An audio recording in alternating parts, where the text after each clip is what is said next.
Hello friends, welcome back to my YouTube channel. মই অনুৰাগ শৰ্মা আপোনালোক সকলোকে পুনৰবাৰ স্বাগতম জনাইছো মোৰ YouTube চেনেলটোলৈ। আজি মই আপোনালোকৰ সন্মুখত এটা নতুন ভিডিঅলৈ উপস্থিত হৈছো আৰু আজিৰ ভিডিঅটোৰ পৰা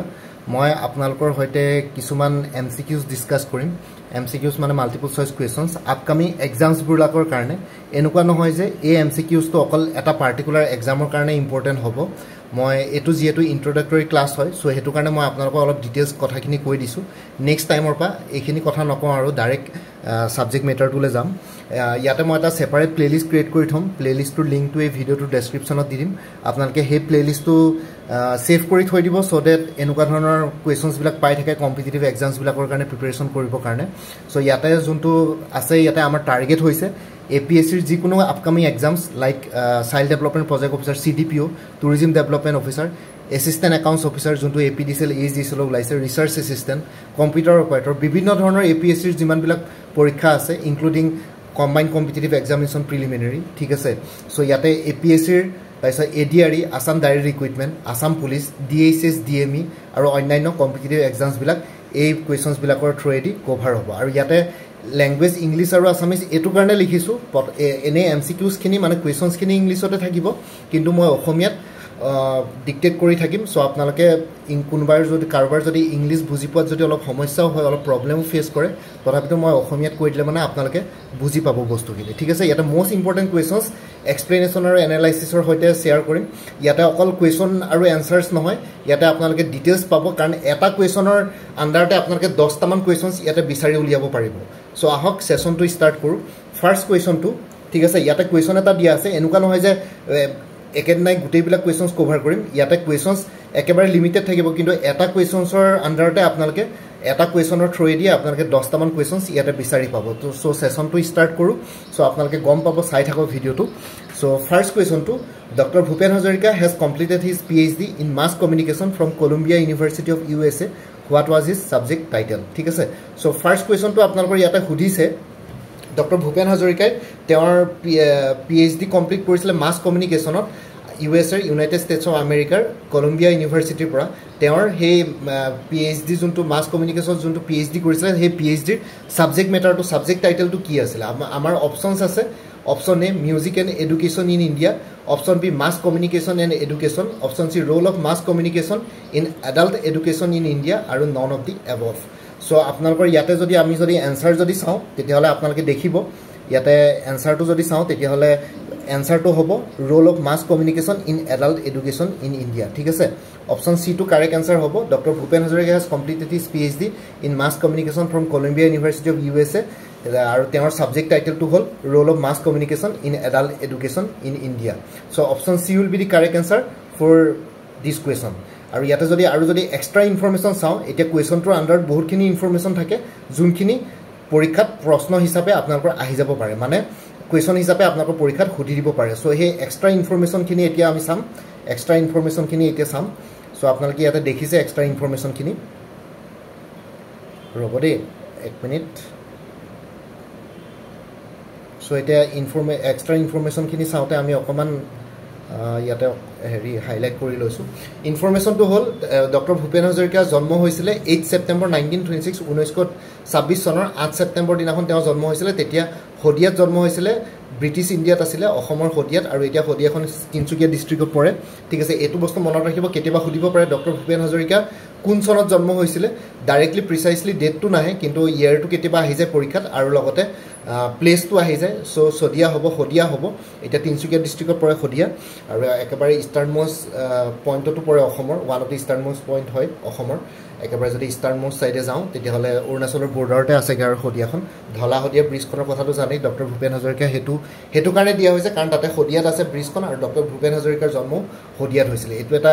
এক্সট্ৰা ইনফৰমেশন হয় এইটো ইম্পৰ্টেণ্ট। তাৰপিছত 2 নম্বৰটো হ'ল ডাইট তেওঁ মৃত্যু হৈছিল 5 নৱেম্বৰ 2011 2011 চনত তেওঁ মৃত্যু হৈছিল 5 নৱেম্বৰ দিনাখন মহাৰাষ্ট্ৰৰ মুম্বাইত ঠিক আছে। মহাৰাষ্ট্ৰৰ মুম্বাইত তেওঁৰ মৃত্যু হৈছিল আৰু তেওঁ member of Assam legislative assembly আছিল। এতিয়া নাওবৈচা কনষ্টিটুৱেঞ্চিৰ পৰা লখিমপুৰ ডিষ্ট্ৰিক্টৰ নাওবৈচা কনষ্টিটুৱেঞ্চিৰ পৰা তেওঁ আসাম লেজিসলেটিভ এছেম্বলিৰ মেম্বাৰ আছিল 1967 to 1972। এইটো ইম্পৰ্টেণ্ট হয় আৰু আসাম লেজিসলেটিভ এছেম্বলি মেম্বাৰ আছে তেওঁৰ কনষ্টিটুৱেঞ্চিৰ কথা কেতিয়াবা আহিব পাৰে নাওবৈচা কনষ্টিটুৱেঞ্চি বুলি কয় লখিমপুৰ ডিষ্ট্ৰিক্টত আছে সো এটো কেতিয়াবা আহি যাব পাৰে কোৱেশ্যন এটা দেখিছে নহয় আপোনালোকে এটা কোৱেশ্যনৰ আন্ডাৰত বহুত কোৱেশ্যনছ আহি গৈছে কেতিয়াবা জন্মৰ কথা সুধিব পাৰে জন্মৰ সনটো জন্মৰ প্লেসটো place of birth date of birth তাৰপিছত place date of death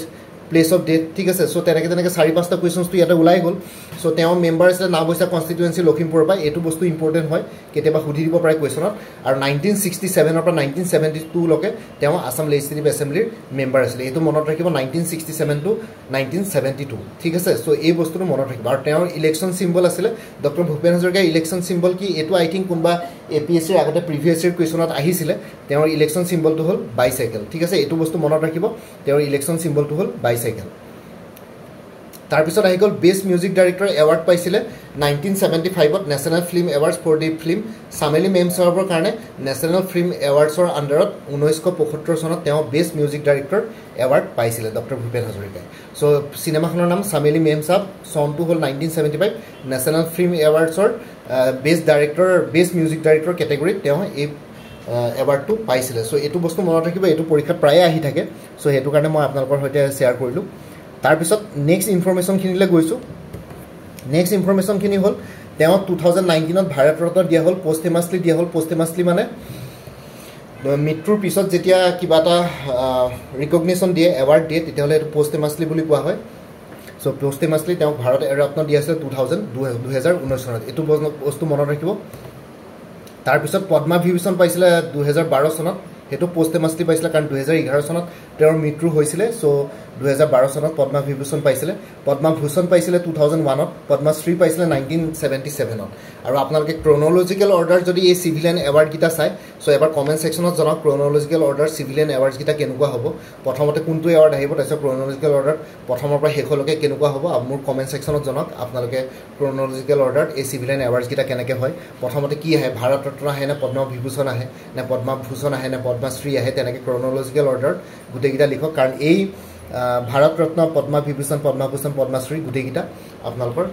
civilian award হয় আমাৰ ভাৰতৰ তাৰপিছত 1992 দাদা সাহেব ফাল্কে এৱাৰ্ড পাইছিলে 1992 তেওঁ দাদা সাহেব ফাল্কে এৱাৰ্ড পাইছিলে সংগীত নাটক একাডেমি ফেলোশ্বিপ পাইছিলে 2008 ত সংগীত নাটক একাডেমি ফেলোশ্বিপটো 2008 চনত পাইছিলে অসম ৰত্ন পাইছিলে 2009 চনত ঠিক আছে অসম ৰত্ন 2009 চনত পাইছিলে তেওঁ সো এটো বস্তু ইম্পৰ্টেন্ট হয় আৰু friend of liberation war owner 2011 ত পাইছিলে এটো বাংলাদেশ গভৰ্ণমেণ্টে দিছিলে friends of liberation war owner two বাংলাদেশৰ হয় সিভিলিয়ান এৱাৰ্ড সো এটো 2011 ত তেওঁ পাইছিলে সো আপোনালোকে এবাৰ এৱাৰ্ডছ খিনি চাই লওক বেষ্ট মিউজিক ডাইৰেক্টৰ এৱাৰ্ড পাইছিলে 1975 ত নেশ্যনেল ফিল্ম এৱাৰ্ডছ পাইছিলে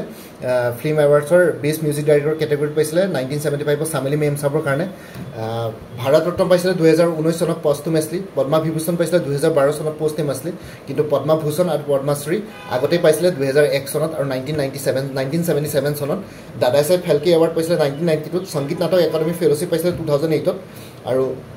অসম ৰত্ন 2009 friends of liberation war owner 2011 ত পাইছিলে ঠিক আছে সো এইখিনি আছিল ডক্টৰ ভূপেন হাজৰিকাৰ ওপৰত ইনফৰমেশ্যন সো আপোনালোকে যদি প্ৰথমৰ পৰা চাই এটা কোৱেশ্যনৰ আন্ডাৰত আপোনালোকৰ 10টা মান কোৱেশ্যনছ ইয়াতে কভাৰ হৈ গ'ল সো আপোনালোকৰ পৰীক্ষাত এতিয়া যিকোনো ধৰণৰ প্ৰশ্ন আহিলে মানে আপোনালোকে পাৰিব লাগে ডক্টৰ ভূপেন হাজৰিকাৰ কথা আৰু ইলেকশ্যন সিম্বলটো বাইসাইকেল এটো মনত ৰাখিব এটো পৰীক্ষাত আগতে এপিএসসিৰ কোনবা এটা এক্সামত আহিছিল আগতে এতিয়া নেক্সট কোৱেশ্যনটোলৈ গৈছিলো ঠিক আছে নেক্সট কোৱেশ্যনটো আমি চাওঁ আহক এটো next question There are only 2 known examples of cave paintings of the Gupta period in ancient India. So, yata question to koise Gupta period ancient India Gupta period Gupta hokolor homoyot matro duta examples asile cave paintings or mane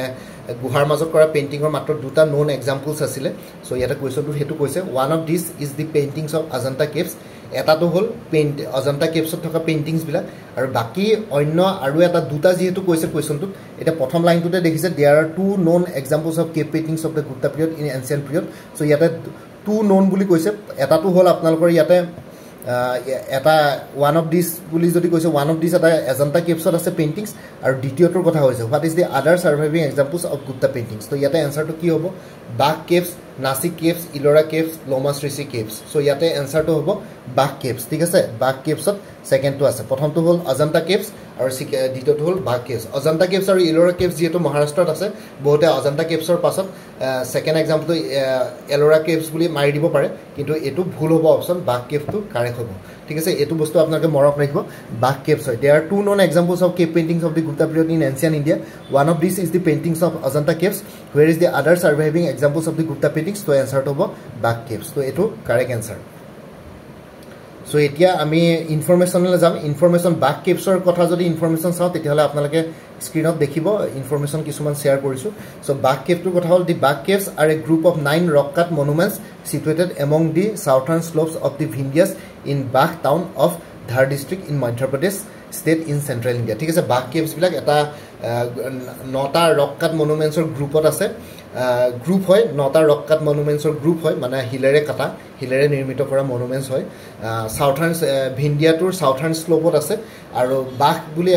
বুলি এখন town আছে সেইকাৰণে বাঘ caves হৈছে বাঘ নামৰ টাউনখন আছে ধৰ ডিষ্ট্ৰিক্টত আছে মধ্যপ্ৰদেশখন যেহেতু চেণ্ট্ৰেল ইণ্ডিয়াত পৰে আপোনালোকে সেইটো জানে সেইটো ক'ব নালাগে আৰু মধ্যপ্ৰদেশখন চেণ্ট্ৰেল ইণ্ডিয়াত পৰে একেবাৰে heart of our country so ইয়াতে ধৰ ডিষ্ট্ৰিক্টত আছে মধ্যপ্ৰদেশৰ বাঘ নামৰ যোনখন টাউন আছে তাতে আছে আৰু ভিন্ডিয়া বুলি যোনটো চেণ্ট্ৰেল ইণ্ডিয়াৰ যোনটো মাউণ্টেইন আছে তাৰে যোনটো সাউথাৰ্ণ স্লোপ আছে তাতে বাঘ কেভটো অৱস্থিত ঠিক আছে this monuments are located at a distance of 97 kilometre from Dhar টাউনখনৰ পৰা 97 কিলোমিটাৰ ডিষ্টেঞ্চত আছে and these are renowned for mural paintings by master painters of ancient India. So mural paintings or under pore এই caves বিলাকত mural paintings বহুতখিনি ইয়াতে আছে ঠিক আছে mural paintings আছে master ancient India master paintings বিলাকে যোনবিলাক mural paintings কৰিছে মই mural paintings ৰ ওপৰত এক্সট্ৰা কোৱেশ্চনছ আনিম বাৰু সো mural paintings বিলাকত ইয়াতে mural paintings বিলাক ইয়াতে এভেইলেবল আছে বাঘ কেভছত তাৰপিছত নাসিক কেভছটো হ'ল নাসিক কেভছ ঠিক আছে এটা সেকেন্ডটো হ'ল নাসিক কেভছটোৰ কথা যদি চাওঁ Tree Rasmi caves or Nasik caves, Tree Rasmi being the name of the hills in which the caves are located. Leni being a Marathi word for caves. ঠিক আছে তো Tree Rasmi বুলি Nasik caves বিলাকক Tree Rasmi caves বুলি কয় so কেতিয়াবা পৰীক্ষাত আহিব পাৰে Nasik caves-ৰ অন্য এটা নাম কি হয় Tree Rasmi caves ঠিক আছে সো এটো মনত ৰাখিব Tree Rasmi caves বিলাক Tree Rasmi বুলি এটো কাৰণে নাম দিয়া হৈছে যোনটো পাহাৰত আছে হেতুৰ নাম Tree Rasmi হয় being the name of the hill in which the caves are located আৰু লেনি মানে মাৰাঠী word for caves আৰু লেনি to caves বিলাকক মানে কি বুলি কয় গুহা বিলাকক মাৰাঠী ল্যাঙ্গুৱেজত লেনি বুলি কয় এটো মনত ৰাখিব এটো কেতিয়াবা পৰীক্ষাত খুলি দিব পাৰে সো লেনি to মাৰাঠী wordত caves বিলাকক কয় আৰু a group of 23 caves carved between the 1st century BC and the 3rd century BC so এইটা 23 টা caves আছে 23 টা গুহা আছে group of 23 টা গুহা 1st century BC বা 3rd century BC ভিতৰ বনোৱা হৈছিল through additional sculptures are added up to about the 6th century reflecting changes in Buddhist devotional practices আৰু বুদ্ধিজম যেতিয়া আহিছিল বুদ্ধিজমৰ ডিভোশনাল প্ৰেক্টিস বিলাক হিনায়না বুদ্ধিজমৰ পৰা যেতিয়া মহায়ানা বুদ্ধিজমলৈ গ'ল যেতিয়া ইণ্ডিয়াৰ সংস্কৃতাইজেশ্যন হ'ল বুদ্ধিষ্ট ধৰ্মটোৰ বা ব্ৰাহ্মণিকেল ইনফ্লুৱেন্স পালে তেতিয়া মহায়ানা বুদ্ধিজম হ'ল মহায়ানা বুদ্ধিজম হোৱাৰ পিছত 6th centuryত চেঞ্জেছ কিছুমান আহিলে ডিভোশনাল প্ৰেক্টিস বিলাকত বুদ্ধিজমৰ সো তেতিয়া 6th century লকে এই স্ক্ৰাপ্টাৰ্ছ বিলাক লাহে লাহে এডিশনাল স্ক্ৰাপ্টাৰ্ছ এড কৰা গৈ থাকিলে আৰু চেঞ্জেছ কিছুমান দেখা পোৱা গ'ল সো এতিয়া নেক্সট এলোৰা কেভছলৈ আহিছো এলোৰা কেভছটোৰ বিষয়ে এবাৰ চাই লওঁ Ellora caves to hold the Ellora caves are a UNESCO World Heritage Site in Aurangabad district, Maharashtra, India, now renamed to Chhatrapati Sambhaji Nagar district. ঠিক আছে সো মহাৰাষ্ট্ৰৰ ঔৰংগাবাদ ডিস্ট্ৰিক্টত আছে Ellora caves to কিন্তু এতিয়া বৰ্তমান যোনখন ঔৰংগাবাদ ডিস্ট্ৰিক্ট আছে সেইখন ৰিনেম কৰা হৈছে Chhatrapati Sambhaji Nagar district বুলি কোৱা হ'ল এতিয়া নতুন নামটো এই ঔৰংগাবাদ ডিস্ট্ৰিক্টখনৰ এটো নতুন নাম হয় আৰু Ellora caves to UNESCO World Heritage Site to পৰে আৰু it is one of the largest rock cut Hindu temple cave complex in the world আৰু এটো one of the largest rock cut Hindu temple ঠিক আছে এটা কিবা কোৱেশ্চনত খুদিব পাৰে largest rock cut Hindu temple cave complex worldত কি হয় তেতিয়া হলে আপোনালোকৰ এনসাৰটো হ'ব Ellora caves ঠিক আছে সো এটো মনত ৰাখিব largest rock cut Hindu temples cave complex in the world so etu bostu important with artwork dating from the period 600 to 1000 CE also including several Buddhist and Jain caves aru yate jonto artwork ase hetu ekebare 600 to 1000 CE period or hoy 600 to 1000 CE under bhitorot aru logote yate kisuman Buddhist aru Jain caves o included ase Ellora caves etia next to ahilo Lomas Rishi caves ঠিক আছে Lomas Rishi caves to jodi kotha kon tetia hole Lomas Rishi cave to also called the grotto of Lomas Rishi ঠিক আছে grotto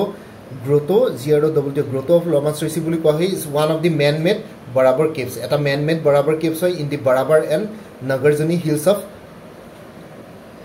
Jehanabad district in the Indian state of Bihar. ঠিক আছে Jehanabad district আছে বিহাৰৰ আৰু লগতে বৰাবৰ caves বুলি কয় মেন মেড বৰাবৰ কেভছ বুলি কয় বৰাবৰ আৰু Nagarjuni Hills আছে Jehanabad district আছে Indian state of Bihar আৰু these rock cut caves are carved out as a sanctuary. It was built during the Asukan period of the Mauryan Empire in the 3rd century BC. এটো অশোকাৰ সময়তে বনোৱা হৈছিল এই rock cut caves বিলাক হিলাৰে কাটি cave বনোৱা হৈছিল আৰু এটো ম্যান মেড বৰাবৰ কেভছটো পৰে one of the man made Barabar কেভছৰ আন্ডাৰতে পৰে বৰাবৰ কেভছটো এটা ক্যাটেগৰি অফ কেভছ হয় আৰু লোমাশ্ৰিসি কেভটো বৰাবৰ কেভছতে পৰে আৰু লগতে ইয়াতে অশোকান পিৰিয়ডৰ হয় মৌৰ্য এম্পায়াৰ সময়ত 3rd century BC as part of the sacred architecture of the Ajivikas, an ancient religious and philosophical group of India that competed with Jainism to become extinct over time. ঠিক আছে আগতে এটা sacred architecture under বনোৱা হৈছিল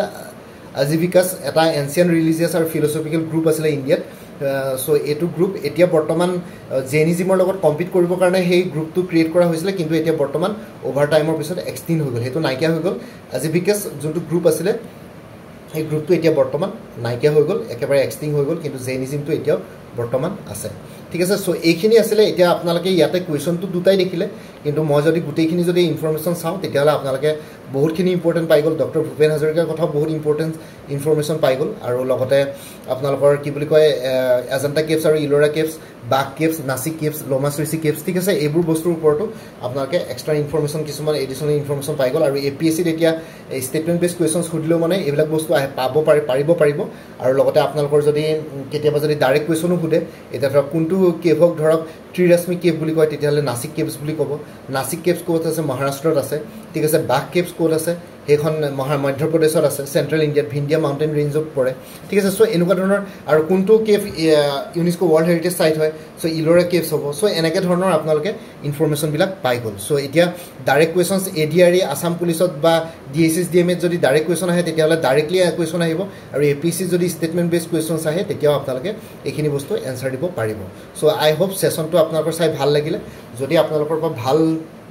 ৰেসপন্স পাও comment section জনাব কেনেকুৱা লাগিলে ভাল ৰেসপন্স যদি পাও আপোনালোকে যদি বহুতখিনি যদি ইন্টাৰেস্টেড হয় এটো সেশন যদি আপোনালোকে কন্টিনিউ কৰাটো বিচাৰে কমেন্ট সেকশনত জনাও আৰু যদি ভাল লাগে মই ভৱিষ্যতলৈ এটো কন্টিনিউ কৰিম যেতিয়ালৈকে আপোনালোকৰ এটা গভৰ্ণমেন্ট চাকৰি হৈ নাযায় মানে এপিএসসি এডিআৰই আসাম পুলিচ এইবিলাক গুটেইবিলাক কভাৰ কৰিম এটা টাৰ্গেট হয় এটো গুটেইটো টাৰ্গেটে লোৱা হৈছে গুটেই কোৰ্সটো সো হেতু কাৰণে আপোনালোকে এটো বস্তু আপোনালোকে কন্টিনিউ কৰিম নে নকৰিম আপোনালোকে এবাৰ কমেন্ট সেকশনত জনাওক সো এটো আপোনালোকৰ হেল্পফুল হ'বৰে নহব আজিৰ সেশনটো চাই পেলাই এটো জাস্ট এটা ইন্ট্ৰোডাক্টৰি সেশন আছিল যদি আপোনালোকৰ ভাল লাগে তেতিয়ালে ভৱিষ্যতলৈ এটো কন্টিনিউ কৰি গৈ থাকিম সো আই হোপ আপোনালোকৰ ভাল লাগিলে আৰু কমেন্ট সেকশনত এবাৰ জনাওক আপোনালোকৰ কেনেকুৱা লাগিলে বাকি আৰু যদি মই আৰু এটা কথা কৈছো কিছুমান কোৰ্সেস এভেইলেবল আছে কোৰ্স বিলাক আপোনালোকে ল'ব পাৰে কোৰ্সেস এভেইলেবল মানে মই দেখাই দিছো ইয়াতে কিছুমান কোৰ্সেস এভেইলেবল আছে আপোনালোকে আগতে যদি মোৰ বা কিবা কোৰ্স লৈছিলে তেতিয়ালে এবাৰ জনাই দিব কি কোৰ্স লৈছিলে কাৰণ কিছুমান কোৰ্সৰ ষ্টাডি মেটেৰিয়েলছ একেই হ'ব পাৰে মানে সিমিলাৰ হ'ব পাৰে কিছুমান মেটেৰিয়েলছ সো হেতু কাৰণে ডিডাক্ট কৰি পেলাই যোনখিনি মেটেৰিয়েলছ দৰকাৰ পৰে হেখিনি ল'ব পাৰে মোৰ পৰা আগতে যদি কিবা কোৰ্স লৈছিলে বা ফুল কোৰ্স ল'ব পাৰে কোৰ্সেস কিছুমান এভেইলেবল আছে লাইক এপিএসসি এও এসিস্টেন্ট একাউন্টছ অফিচাৰ অৰ এপিডিসিএল এইজিএল ফুল কোৰ্স এটা এভেইলেবল আছে 400 এপিএসসি ৰিসাৰ্চ এসিস্টেন্ট ফাইনান্স ডিপাৰ্টমেন্টৰ ফুল কোৰ্স এটা এভেইলেবল আছে 400 এপিএসসি সিসি প্ৰিলিমিনাৰী 2024-25 ৰ কাৰণে ফুল কোৰ্স এভেইলেবল আছে 400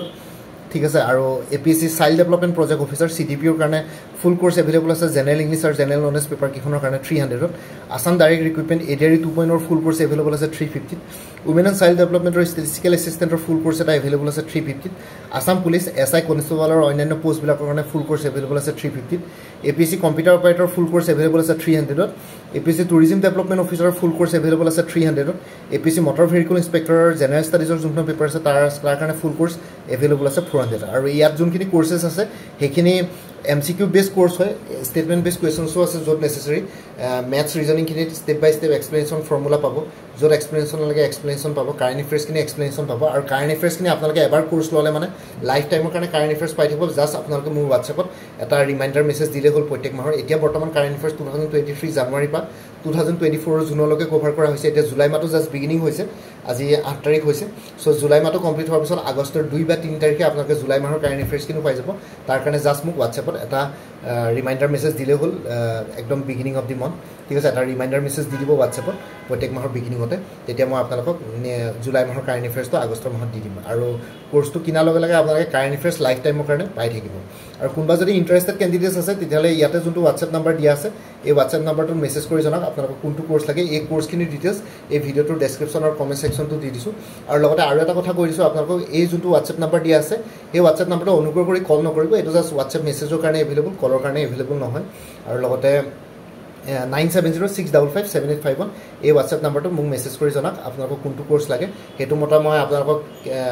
কোৰ্চ ডিটেইলছ দি দিম কি থাকিব কণ্টেণ্টছ কি থাকিব কোৰ্চত পে'মেণ্টৰ লিংক দি দিম পে'মেণ্ট কৰাৰ লগে লগে আপোনালোকে গোটেই কোৰ্চটো নিজৰ হোৱাটছএপত PDF ফৰ্মেটত পাই যাব ঠিক আছে আৰু লগতে এই ভিডিঅ'টোৰ ডেছক্ৰিপশ্যন আৰু কমেণ্ট ছেকশ্যন চেক কৰক কোৰ্চখিনিৰ কথা এবাৰ উল্লেখ কৰি দিছোঁ লগতে হোৱাটছএপ নাম্বাৰটো দিয়া আছে এই ভিডিঅ'টোৰ ডেছক্ৰিপশ্যন আৰু কমেণ্ট ছেকশ্যন চেক কৰক আৰু লগতে আজিৰ যোনটো ছেশ্যন হৈ গৈছে MCQৰ সেই ছেশ্যনটোৰ কাৰণে এটা ছেপাৰেট প্লেলিষ্ট মই ক্ৰিয়েট কৰি পেলাই এই ভিডিঅ'টোৰ ডেছক্ৰিপশ্যনৰ লিংক দি দিম সেই প্লেলিষ্টটো ছেভ কৰি থ'ব যাতে ভৱিষ্যতলৈ এই প্লেলিষ্টৰ লগত জড়িত হৈ থাকিলে মানে আপোনালোকে ভৱিষ্যতৰ যোনখিনি ভিডিঅ'ছ আহি থাকিব আপকামিং বাকী আপোনালোকে পাই থাকিব আৰু লগতে এই ভিডিঅ'টোৰ কমেণ্ট ছেকশ্যনত জনাওক ফিডবেক দিয়ক কেনেকুৱা লাগিলে ছেশ্যনটো যদি ভাল লাগে মই কণ্টিনিউ কৰি আপোনালোকৰ জাষ্ট ছাপৰ্ট আৰু মৰমৰ প্ৰয়োজন চ' আপোনালোকৰ যদি ভাল হয় আপোনালোকে যদি ইউজফুল পাইছে তেতিয়াহ'লে কণ্টিনিউ কৰিম চ' ইমানেই আছিলে বাকি এই ভিডিঅ'টোৰ ডেছক্ৰিপশ্যন আৰু কমেণ্ট ছেকশ্যন চেক কৰক আৰু লগতে মোৰ আৰু এটা চেনেল আছে অসম IQ বুলি সেই চেনেলটোৰ লিংকটো এই ভিডিঅ'টোৰ ডেছক্ৰিপশ্যনত দিয়া আছে আপোনালোকে সেইটো চেনেলো ছাবস্ক্ৰাইব কৰিব পাৰিব চ' ভৱিষ্যতলৈ এনেকুৱা ধৰণৰ কম্পিটিটিভ এক্সামছবিলাক দিয়াৰ ক্ষেত্ৰত আৰু অলপ এক্সট্ৰা গাইডেঞ্চ পাই যায় বাকী মোৰ ভিডিঅ'ছবোৰ চাই যদি ভাল পায় মোৰ চেনেলটো ছাবস্ক্ৰাইব কৰি ল'ব আৰু লগতে আপোনালোকৰ যিমানখিনি ফেমিলি ফ্ৰেণ্ডছ ৰিলেটিভছ আৰু চিনাকি এক্সপিৰিয়েঞ্চ আছে তেওঁলোকৰ লগত মোৰ চেনেলটো শ্বেয়াৰ কৰিব লগতে কমেণ্ট ছেকশ্যনত জনাব কিবা যদি কুৱেশ্যন থাকে ডাউট থাকে মই নিশ্চয় আপোনালোকৰ কুৱেশ্যনছ আৰু ডাউটছবিলাকৰ ৰিপ্লাই দিবলৈ চেষ্টা কৰিম বাকী আজিৰ ভিডিঅ'টো ইমানতে সমাপ্ত কৰি আপোনালোক সকলোৰে পৰা বিদায় ল'লোঁ কাইলৈ পুনৰ এটা নতুন ভিডিঅ'লৈ আপোনালোকৰ সন্মুখত উপস্থিত হ'ম তেতিয়ালৈকে ভালকৈ প্ৰিপেৰেশ্যন কৰি থাকক অকলে অল দি বেষ্ট থাকিলে bye take care friends Bharat মাতা কি জয় জয় আই অসম